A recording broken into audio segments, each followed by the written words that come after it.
Hey guys, Mason Ramon here, and welcome to another kaiju figure review. Okay, now this kaiju figure review, excuse me. This kaiju figure review is the third Godzilla figure that I've ever bought in my life. So, here he is. Gigan from Godzilla Final Wars. Okay, I think this is a little too short. Let me pull up the camera just a little bit more. Hold on. There we go. That works. Alright. So, Godzilla Final Wars Gigan, or 2004 Gigan. I think this figure is a really accurate and a really cool figure in my collection.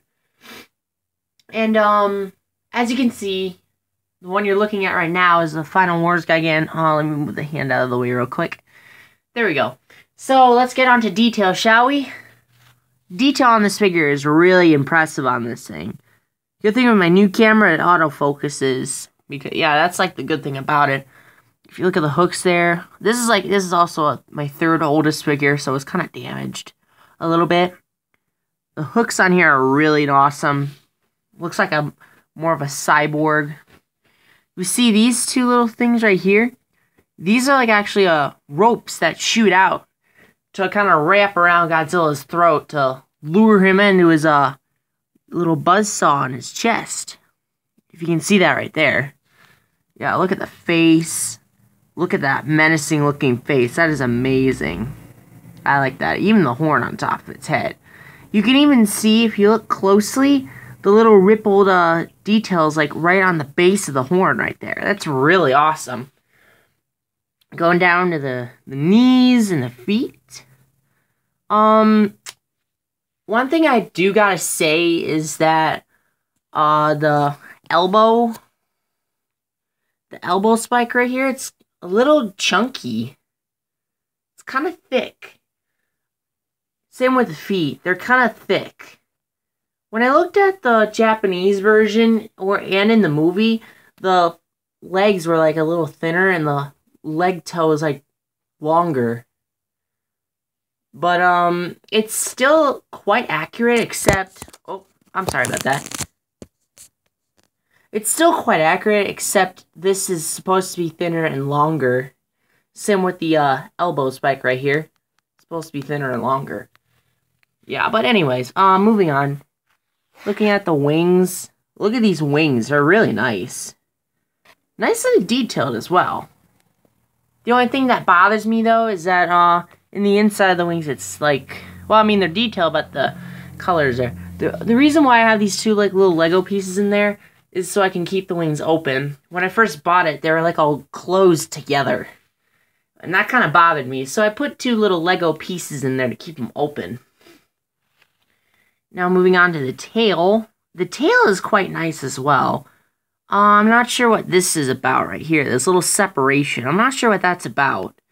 It doesn't really bug me that much. But the tail is nicely detailed. Look at under the tail. Under the tail is really nice.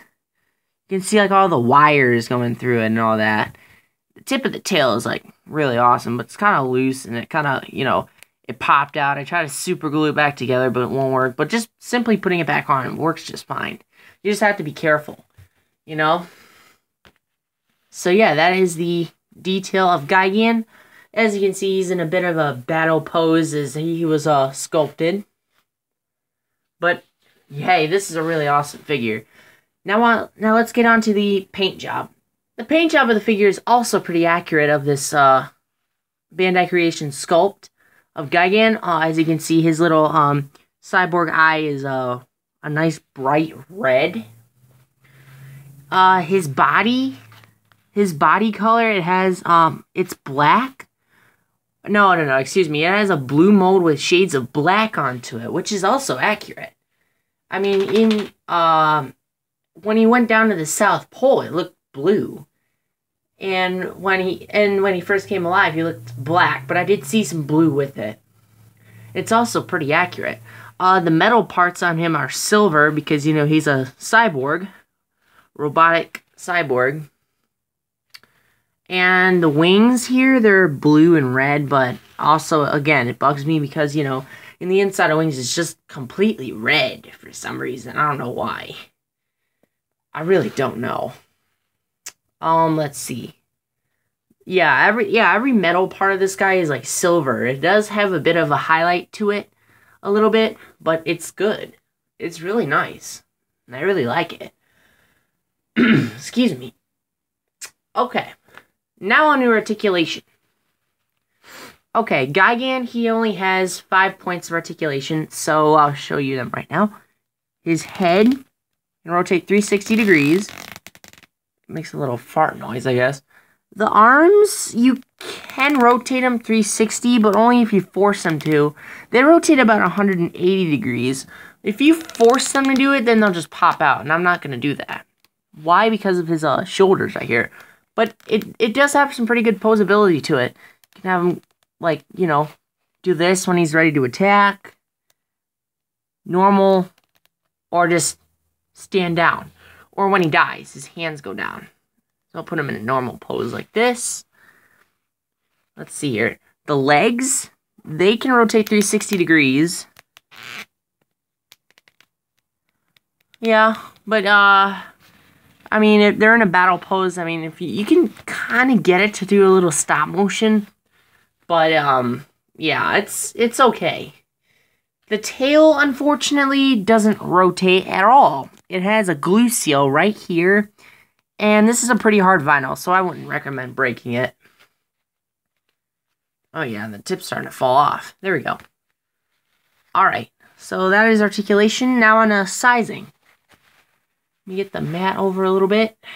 Alright, let's get on to size comparisons. Let's pull up his first foe. Well, actually his only foe in the movie, Godzilla.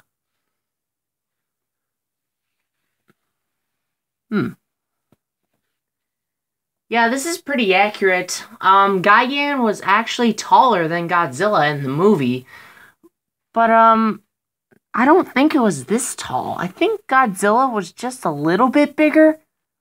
But, again, I don't have a problem with it. It's pretty nice. It's pretty accurate, too.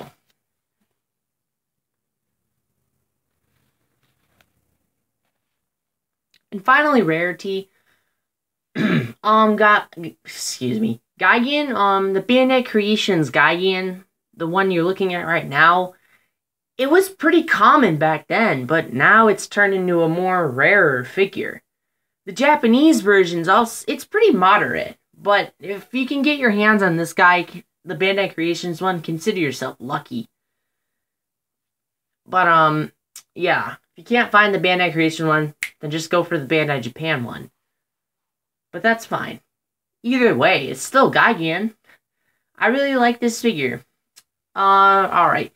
Detail was amazing. It's pretty accurate. Paint job's pretty accurate, but, you know, yeah. Detail's good. It just has a bit of a couple minor flaws. Paint job, also pretty accurate. One bit of a minor flaw.